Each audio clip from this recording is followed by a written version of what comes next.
les agriculteurs se disent non seulement moi, je peux être intoxiqué, mais aussi ma famille, mes proches, mes voisins.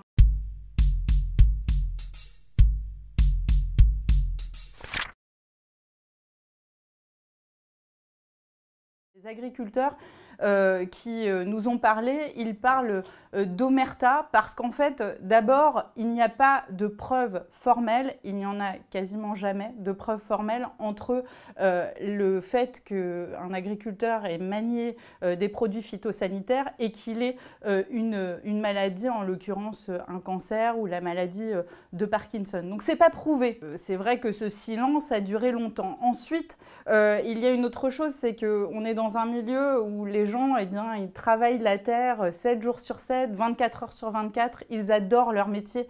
Et le fait de se dire à un moment qu'on a manipulé ces produits et que ces produits peuvent effectivement être toxiques pour la santé, c'est extrêmement difficile à reconnaître. Et puis, il y a une autre chose, c'est que ce sont des petits milieux. On est viticulteur dans le Médoc, on est viticulteur dans le Cognacé, on est éleveur sur le plateau de Millevaches. Ce sont des petits milieux où il y a forcément une sorte de religion, une sorte de doctrine par rapport au métier et où c'est quand même assez compliqué d'aller contre cela. Et c'est pour ça que le silence s'est installé autour des pesticides et des possibles conséquences sur la santé. On a pu parler avec des scientifiques qui ont tenté de faire le lien entre tel ou tel produit phytosanitaire et tel ou tel cancer. C'est une preuve très difficile à faire parce qu'en fait, un agriculteur qui est intoxiqué ou qui a un cancer, c'est quelqu'un qui a manipulé jusqu'à 500 000 molécules différentes présentes dans les produits phytosanitaires qu'il a manipulés tout au long de sa carrière.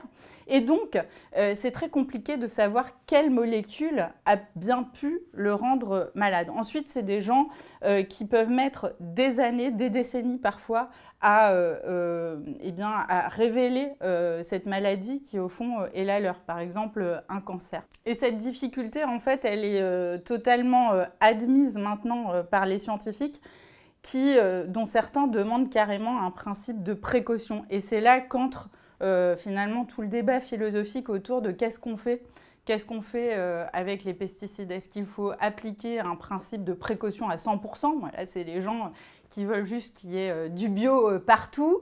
Et puis, il y a ceux qui disent « Attendez, on ne peut pas passer en bio partout du jour au lendemain. Il va falloir des paliers, de principe de précaution, au fond. » Et voilà, c'est ce à quoi tous les professionnels sont en train de réfléchir, y compris la Mutuelle sociale agricole, la MSA que nous avons interrogée, y compris les organisations professionnelles comme la FNSEA qui demandent maintenant un débat constructif, c'est-à-dire un débat où tout le monde pourrait s'exprimer et où il n'y aurait pas de violence entre les opinions.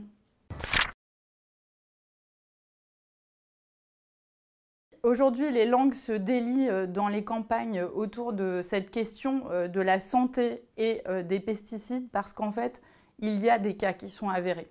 Il y a notamment le cas de M. Johnson aux États-Unis, qui n'est pas un agriculteur, mais qui est un employé des espaces verts et qui, lui, a fait la preuve qu'il a été intoxiqué avec un produit de Monsanto.